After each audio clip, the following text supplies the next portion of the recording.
I want to ask you a personal question in the end. You have, of course, appealed to the Manipur High Court against the cases you're facing. But in effect, that electoral fraud allegation is questioning your citizenship as an Indian.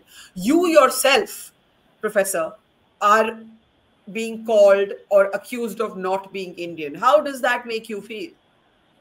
I really feel hurt and I really feel pity for people because they are certainly driven by or intoxicated by this linguistic nationalism just to tarnish individuals or my community at large on a baseless foundation.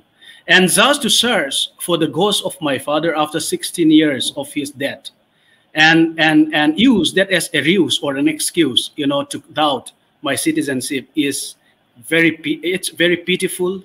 It's quite shameful as well, which in effect bespeaks about the civic education of my fellow citizens based in the valley areas, some of them, right? So in that sense, to allow vigilante groups to drive a kind of linguistic nationalism, a kind of misinformed as well as misconceived idea of citizenship is going to cause much harm between fellow citizens in terms of the feeling of fraternity, the feeling of equality, or the feeling of equal entitlement, which we are promised to be protected of by the Constitution of India. So to that extent, I feel that I'm hurt, but I also feel shameful as well as feel pity for people who use very preconceived as well as misconstrued data as well as interpretation to simply charge and frame me for just for the sake of vilification campaign which suits a particular political discourse.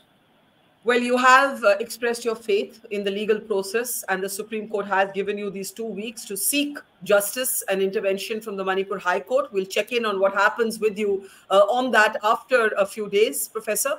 Thank you so much for talking to us. And I think the bottom line, as you have said, is that there has to be accountability for what's happened in the last 3 months. Without some visible accountability, how do you even begin talking about peace, disarming civilians?